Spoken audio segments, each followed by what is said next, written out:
Hello ladies and gentlemen, welcome to my corner of the internet. My name is Jason, and today we're back with some more Distant Worlds universe. Last time, we did a lot of things. There was a lot of expansion and, we'll say, economy growth, and I'm hoping to sort of continue on with that trend in today's episode.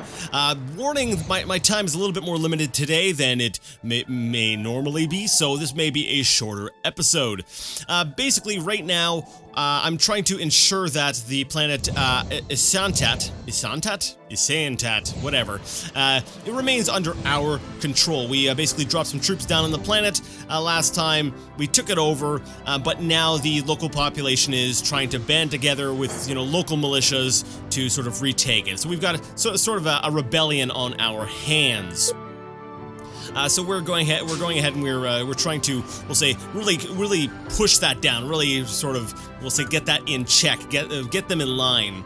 Now we are losing a lot of forces on this planet, so that's actually probably part of the reason why our cash flow has gotten so much better. So what I figured I would do is actually go find Reach, because Reach is a fairly close planet, and go ahead and, we'll say, so sort of train up some troops to sort of reinforce the troops that we may have, or we probably have lost. So we're gonna go ahead and get some special operations as well as some strike troops. And I realized that we don't have a facility for building armored vehicles. So I figured, Reach should be basically my big military facility, and that's kind of what my original intention was. So I'm gonna go ahead and build an armored factory on Reach, so that we can go ahead and build some, armored vehicles, and we're gonna go ahead and train some additional troops for Strike Force Alpha to sort of resupply their numbers at. We're gonna wait though. Currently we're keeping our ships in orbit so that our guys on the ground retain space control. And yeah, it looks like we're going to be able to sort of hold the planet. So while that's going on, let's go ahead and take a look at what's going on elsewhere in the galaxy. Let's see, we do have some shortages, which are creating some, we'll say, some slowdowns in construction on planet Yelex 1, which is one of the newer colonies that we colonized. I believe it was actually last time we did. And we've got a couple of our freighters being attacked by pirates in a couple of different locations. Over here, I'm not surprised. However, seeing, let me see, a pirate ship attacking right here in the middle of our systems, I really don't like that. We need to go ahead and deal with that. Now that actually does remind me of something. I remember, maybe I'm wrong. I remember there being a, is it here? I remember there being a pirate base in one of my systems, and I really wanted to take that out. Is it that here? An MS mining station from, let's say, the Fearsome Merchant Cartel. That's not what I was thinking about, but I remember there was an actual spaceport in my territory. Now I'm wondering if it's because the Rhodian lines have sort of advanced out a little bit, and we'll say encapsulated this star that's taken the system. Because I remember the border being a little bit more off to the right before. So I'm pretty sure this system here has a pirate base on it. But because it's officially now in Rhodian territory, I don't want to go ahead and send military forces in there, so I'll let them sort of try to handle it for now. But the Rhodians are doing a terrible job of dealing with the pirates. So what I am going to do though is I don't want these being, in my systems. I don't want pirates. So what I'm actually considering doing is creating a third strike force, sort of having. I've got two up here. I really don't need that many. So I'm thinking of, I don't need that many up here. So, I was thinking about moving another one down there, but at the same time, I want to be able to project my force in as many different directions as possible. So what I'm thinking is, we got Strike Force Bravo here, and they're good for dealing with space threats. And I was thinking about making another Strike Force Bravo-sized fleet, with basically just cruisers and stuff. To deal with maybe stuff more over on, we'll call it the west side of our empire. And that way we can retain sort of control and deal with pirates over on this side, whereas, and then leave, Strike Force Bravo up here, and then Alpha can sort of move around wherever we need to send troops, because they're kind of like the main invasion fleet. So what I'm going to do, you know, I might as well go ahead and do that. My bonus income is great. My cash flow is pretty bad, but you know what? It's not doing too bad. And we've put down a rebellion. Excellent. Now that we've put down the rebellion, it's possible that they might try again. So what I want to do is actually go ahead and start maybe recruiting a few different, just a couple extra units on the planet to sort of replenish our numbers in the meantime. Like I said, I realize this is going to kill our cash flow, but I want to do it. So we're going to go ahead and go to the blue system, and this is where I'm going to be building my my new fleet, which I've never liked the sort of the name, like the call sign Charlie. It works fine as a name, but I'm not a big fan of it being I don't know. I don't know. Alpha sounds so awesome, and then you got Bravo, and then it's like Charlie. It's like, oh, okay, all right. You know, I don't know. It just sounds funny to me. But that aside, let's go ahead and why are we doing this on Elysium? Let's go ahead and do it on the blue planet, because I feel like it.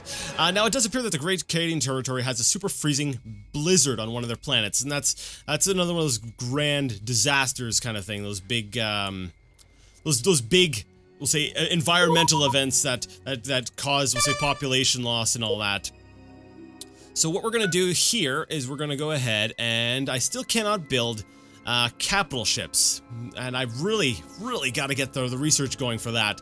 But for now, let's go ahead and build, let's say, oh, I don't know, 1, 2, 3, 4, 5, 6, 7 cruisers, and slap them into a new strike force. I should probably select military ships, though. There we go. Military ships. Go ahead and select these guys. Now, these guys are actually going to... they're probably actually not going to be as effective as Bravo because they don't have any real ship captains or fleet admirals in them yet. But, you know, hey, I can go ahead and see if I've got any fleet admirals just sort of sitting around and I can assign them. So we're going to give them a new fleet. And we will rename the new fleet to Strike Force Charlie.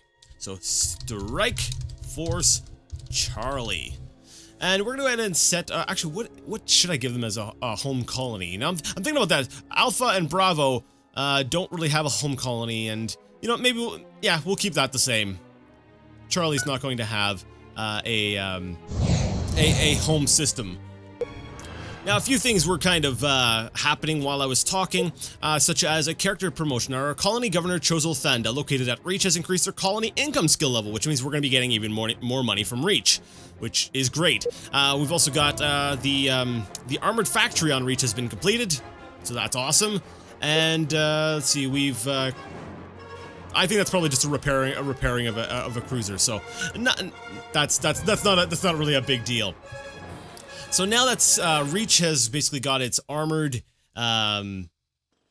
factory. My goodness, I'm struggling to find the names of things in my head here. Let's go ahead and wow, I have a lot of garrison on this planet. I don't think I need that many. I don't think I need that many troops at all. So let's actually go ahead and well, let's build a couple armored attack forces.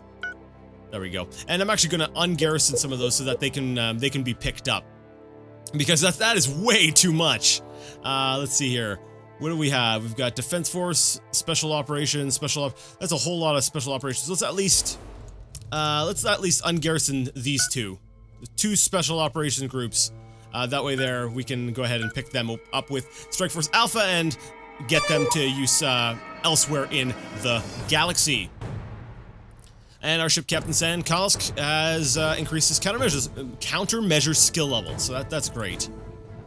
Alright, so now that is, we've got that sort of going, got that done, I want to go ahead and take another look at the Zeta Pastilo system. I want to see, you know, after we put down that rebellion, I'm curious to see if, you know, how angry they still are. Let's take a look here. Enchantat. We are renaming this place. We're just gonna, we need to, I'm gonna just start renaming things I don't feel like pronouncing. So we're just gonna call this one, you know, since we've named a Strike Force Charlie, let's just call this one Sean. The planet Sean. There we go. So the planet Sean is now, they're currently sad. I'm going to keep my forces on there until I know for certain that they're in the neutral. Once they're no longer sad anymore, and they're just in the neutral phase, then I'm going to go ahead and pull my troops from there. Rezu. I think I'm pronouncing that one right, so we'll leave it like that for now. They're still sad, but they're not angry anymore. So this is a good thing. We're starting to slowly gain, we'll say, control again of our system, of our planets here. So we'll keep an eye on that, and then, like I said, once we've gone ahead and got these 2 planets stabilized, we're gonna go ahead and grab some more troops and then take over this planet as well. Yeah, that sounds like a good idea. Man, the pirates really don't like the idea that we're in the system. I don't know. I just love looking at the overall, say, I can say, for the lack of a better term, the landscape of the galaxy, and seeing the stories that unfold out of the whole thing. We're pushing more into pirate territory. Like when we look at the map, when we look at the different borders. Darn it, I don't think I was building anything yet on that planet. Okay, when we look at all the different borders, you got the blue borders up against the purple borders, and then you got the green borders and all that, but it's also important to sort of consider that within these borders, you've also got the pirate factions that are also sort of doing what they want to do, and I think that's so interesting how complex this is, and I've been looking at other, like 4X and strategy games, none of them quite get the same feeling as Distant Worlds does for me. One thing that I like about Distant Worlds is that things can be sort of randomly generated, and the stars are never in the same place. A lot of these other games, they have like this map, like a lot of them are based on Earth, right? And I'm like, and the borders are already there, and it's like, I like the idea of having a strange and completely alien place that's very dynamic that you can be fighting over, with borders sort of shifting and moving based on not necessarily on predefined sections of a map, but based on exactly where your sphere of influence is. And I don't know, I just find that a lot more interesting / we'll say appealing to me. I'm gonna go ahead and get Strike Force Bravo to go ahead and pull back and refuel. Strike Force Alpha is still pretty good, so they're going to go ahead and hold the Zeta Pasilo system.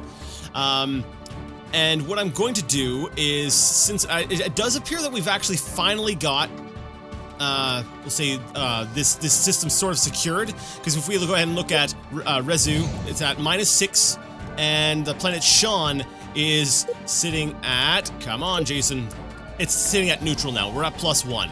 So I feel like, okay, now is the time that we can go ahead and start, setting up defensive fleets, building spaceports, and developing this area of space. So I'm actually going to go to the troops screen because I find it a lot easier to see all this information here. And we're going to find the planet Sean because we've got a lot of troops on Sean. So we need to maximize, we'll say, the defense capabilities of Sean. So we're going to sort this by defense and also consider the maintenance costs. Armored attack force, it's got a slightly higher defense, but look at that maintenance cost. So we want to, like I said, we want to maximize that. So we're going to go ahead, 2 strike trooper battalions, and the defense unit doesn't have a very high defense value. However, it does provide if I recall correctly, it provides a bonus of like 25% to basically overall defense. So it itself doesn't have a huge amount of defense, but it gives a bonus to the other defenders. That's fairly significant, because that's basically like adding another strike trooper. But then again, you look at the maintenance cost. Is it really worth it? Yeah, that's a tough one. You know what? We're gonna go ahead and garrison these selected troops, and I realized one of the biggest reasons for killing my cash flow, or the ways I killed my cash flow, it was with an overbloated sort of military. So for the time being, yeah, we'll garrison that, but I think everything else we are gonna go ahead and just sort of pick up. And that sounds good. So I'm going to sort of do the similar thing here with, oh no, Rezu's already got a small garrison. What I'm going to do is I'm going to look over my my fleets, all my different ships, try to find out where all my troops are, and if anyone's not where they need to be or not being used, we're going to go ahead and disband them, and that way they're you know, my cash flow is sitting at positive right now, despite what I've been building, but I also went ahead and I upped my tax rate. If you'll actually notice here, a lot of my tax rates are quite a bit higher than what they were before, and I don't want to, like I said, I already feel like my tax rates are pretty high as it is, so I'm like, you know, I still want to find ways to lower my costs because I want to be getting that cash flow up without having to always, you know, increase my taxes. You know, if you're already at 10, where do you go from there, right? You know, yeah, I want to be able to turn it up to 11. So we'll I'm gonna play around a little bit with, like I said, with troops. Make sure that there's no bloat. You know, we don't have troops in unnecessary places in unnecessary quantities, because I feel like that's probably where the majority of my money is going.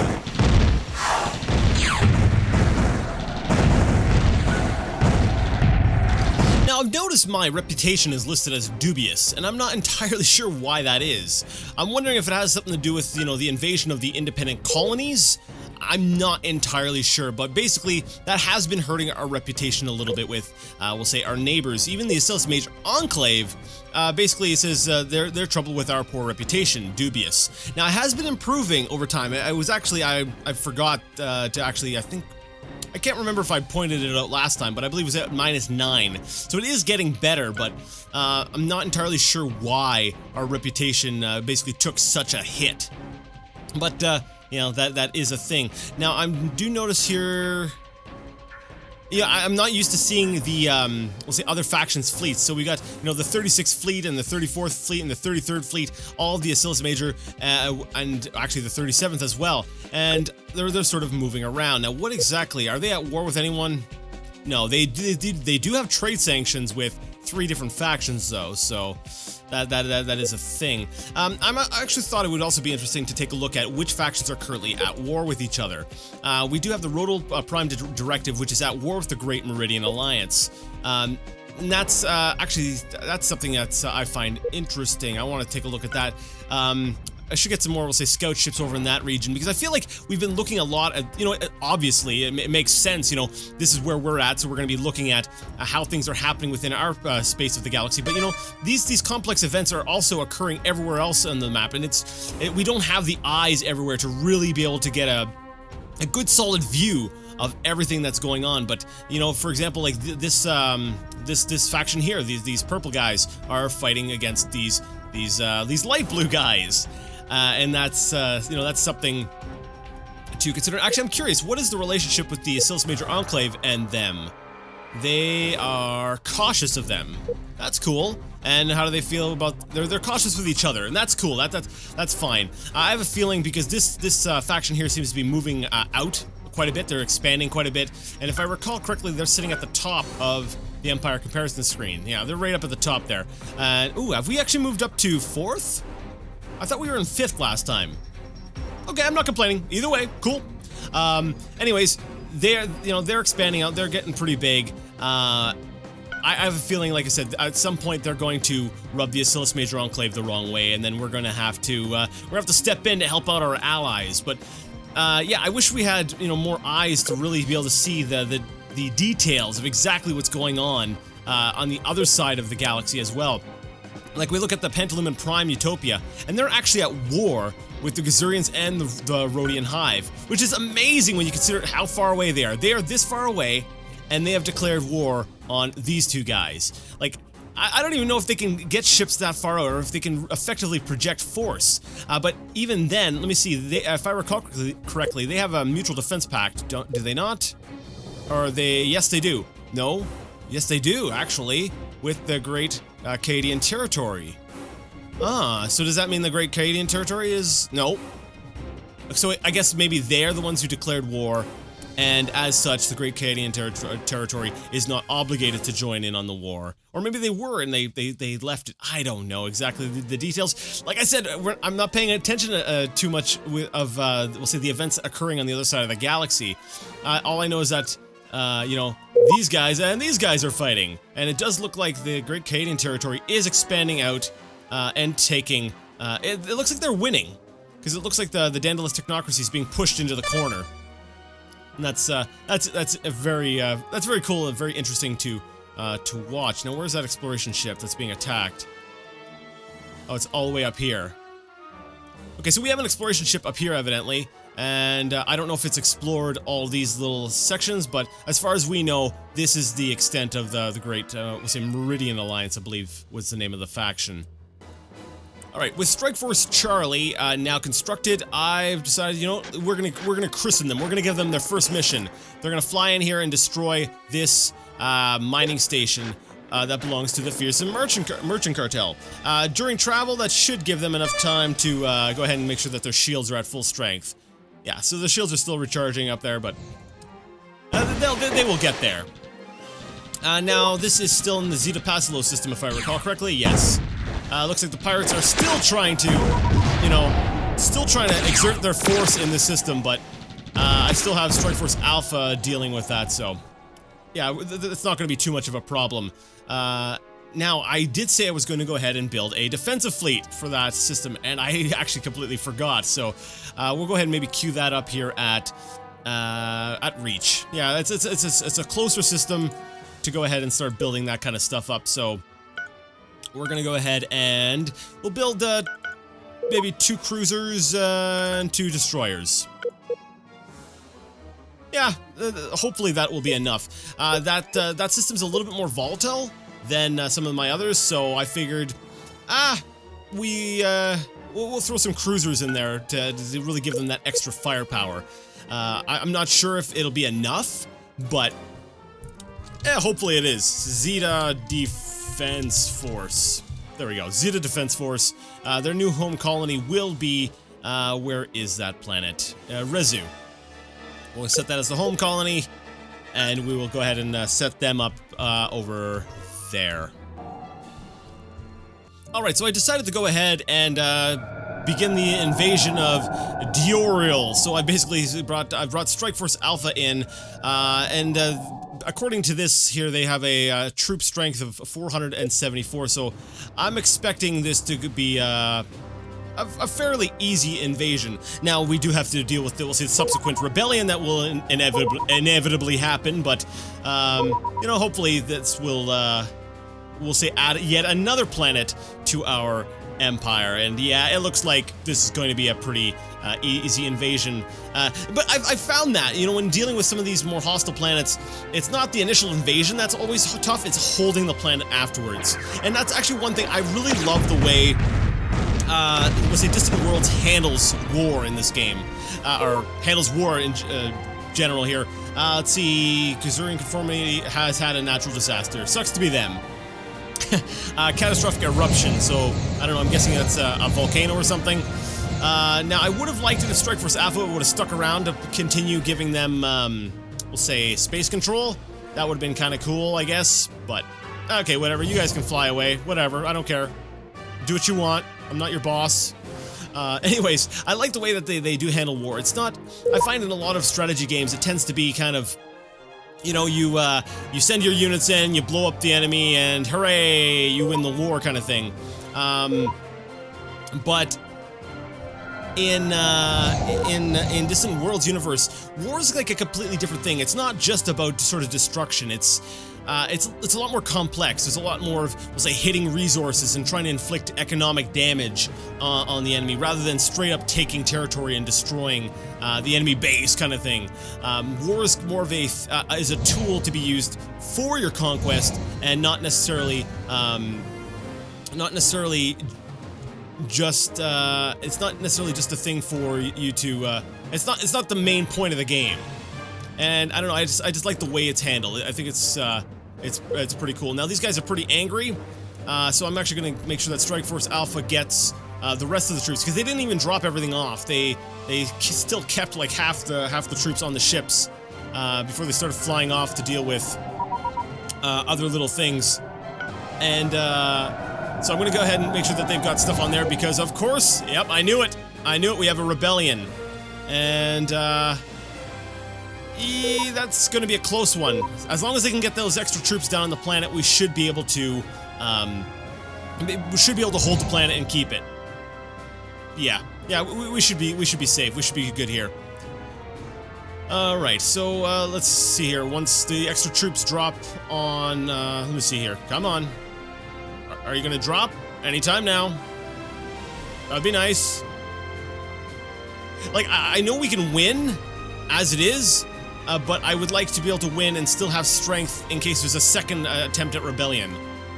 Okay, there we go. I think, yeah, there we go. Got the extra troops dropping in. Alright, excellent. And that also, if, let's say, Strike Force Alpha decides to fly away, that way they're, you know, they have the higher numbers. Even if we lose the space control, we're still going to win this fight. So there we go. We can add yet another planet to our empire. This one here is, I'm fairly certain we're gonna be good. So let's go ahead and take a look at the empire comparison screen because we're up in 3rd place now. Yeah. Let's see, territory. We're still up in 3rd. We're actually tied with the Daedalus technocracy, and then we're actually going to be passing them shortly. Our economy is actually catching up to the Tekin Corporation. Strategic value, we're getting right up there, and militarily, we're still on top. You know, I don't know about you, but you know, just because we're in 3rd place here, I'm starting to feel like, you know, we're getting pretty close to being 1st place. I don't know about you, but I think the numbers are lying. No, they're pretty accurate. We're still in 3rd place, but we are going up. Things are definitely going very well for our little empire here. Or our big empire now. This is no longer a small little empire. Now we have a new colony governor named Dak Dokari, and he's appeared at the Blue Planet. Let's go ahead and assign him somewhere. Where do we want to send him? Well, first of all, let's figure out what he's good at. So let's go ahead and find Colony Governor Dak. What are you good at? Colony happiness, war weariness reduction, colony ship construction chief, and colony income. This guy actually seems like he would be a pretty good colony governor. So I need to figure out where I want to send him. I don't want to send him to an unstable planet, but I want to send him to a planet with a lot of potential. So let's go ahead and take a look at our colonies, and I want to see maybe the quality. We'll sort by quality and see which planets have the greatest potential to really get huge. What does this see? Culture? No. Now this ice moon has got a great quality, but its size is not the best. So I want to find a nice mix between, you know, quality and size. You know, I actually think Elysium would be a decent thing. It's nice, it's right within our core worlds. It's got a decent quality, got a decent size, and it could bring us a lot of income, and it will increase happiness. And if we increase the happiness even more, we can increase the taxes even more. Yay!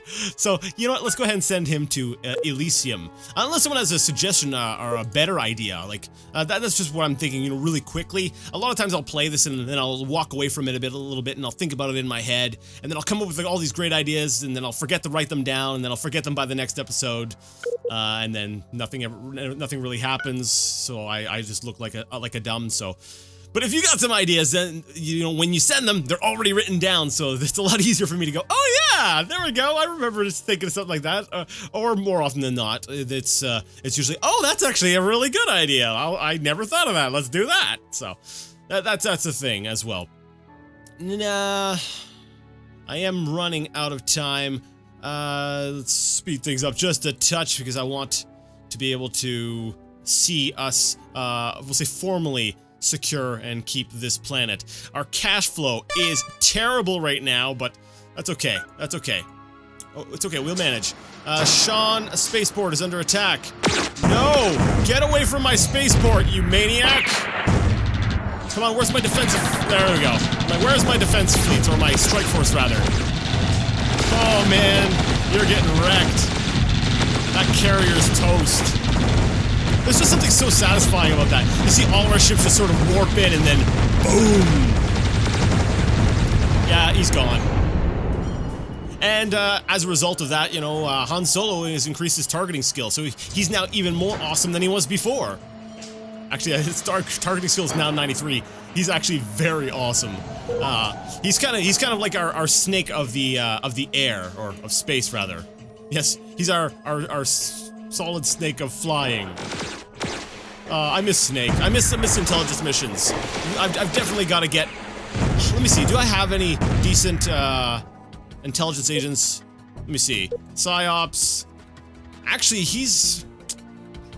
We do have Gravehawks, and he is helping improve, you know, some skills. I'm wondering if we should start using him for espionage, because he's got a plus 14%. But at the same time, he's also good at counter-espionage. I don't want to lose him, because, you know, I guess it's maybe some, me being overcautious.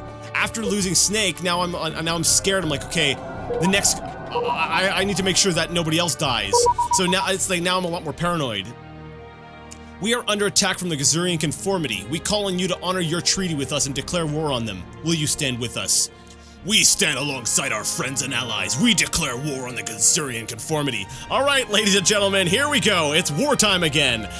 Figures, you know, everything was going great, but you know, we've got tons of troops, and I was really hoping to be able to put them to work, so we deeply appreciate your loyal support, friend. Not a problem. I knew what I was getting into when I signed that pact. And actually, how will that affect our relationship with them? Does it acknowledge that, you know, we're dependable? Let's see. We like your style. Generate. No, it just says our past dealings have been good, but they are delighted with us. I do notice that this has gone up, because we were sitting at like 60 to 70 before, but now we're at 138, so they're very happy with us, and we are officially at war with the Gazurians, but not the Rhodian Hive. I guess because the Gazurians were the aggressors. Nice, so now the Gazurians have to put up against, or face off against us and the Asilis Major Enclave. I'm gonna grab my troops and I'm gonna hit this planet right here, Gazuria 1. If I recall correctly, earlier on in the series, I wanted to take this planet. So let's go ahead and load up some troops. We are doing this. Strike Force Alpha, go ahead and, get ready. Oh, no, stop. Do not. Stop, whatever you do, stop it. Sorry, I told them to go ahead and load troops at the nearest location, but then I noticed that there was a rebellion on the planet again, and I'm like, oh, no, bad idea. I want to keep that planet, so I'm gonna have to keep the troops on there just a little bit longer. Oh, the Gazurians already want to deal with us. Consider this trade offer. We give you end of war in exchange for gas money. Wow, they're already looking for an end to war. No. Too bad. You wanted to start this war, you have to pay the consequences for it. So we're gonna have to wait until this planet gets finished, we'll say, once we finish dealing with the rebellion on that planet, then we can go ahead and, you know, start using Strike Force Alpha to attack Gazurian territory. On that note, I actually completely forgot that we had sent down Strike Force Charlie, and we missed them blowing up their first pirate base. So, good job, guys. We're gonna be using you against the Gazurians. What I think I'm gonna do is I'm gonna be using Strike Force Charlie as sort of a joint defense fleet. I'm gonna be sending them into Asilis Major territory to maybe help with defense. And we'll say brunting some of the attacks that they may be feeling. Or actually, you know what? No. They're a strike force. The Asilis Major Enclave is in charge of their own defense. I'm going to use them to start hitting maybe gas mining stations and stuff in Gazurian territory to sort of really cripple their economy. And then I'll use Strike Force Alpha to actually hit the planets. Something like that. I need to figure out where they got their gas mining stations, though. There we go again, and we've detected yet another smuggling ship. I've got to figure out how we're doing that. That's cool. But anyways, like I said, I was running out of time, and I still am running out of time / am out of time, so we're gonna go ahead and save the game as, was it LP27? LP27 because it is after our 27th outing in the game. We are once again at war, this time with the Gazurians, and I see this as a wonderful opportunity to expand our reach, we'll say our territory up a little bit into this this region here. I definitely want to take one of their planets, you know, push them back, take a little bit of, we'll say, take a little bit of space for ourselves, and I'm looking forward to that. Hopefully, my colonies are well defended enough. I need to, definitely, we'll say, buff up my defenses.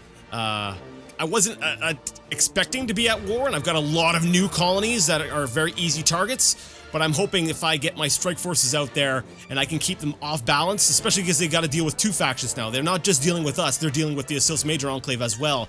I'm hoping that, you know, we can really really hit them hard and come out of this with some new territories and things. But anyways, if you like the video, you like the content, and you would like to see more, go ahead and give the video a thumbs up. If you didn't like it, leave it a thumbs down. Either way, let me know what you thought in the comment section.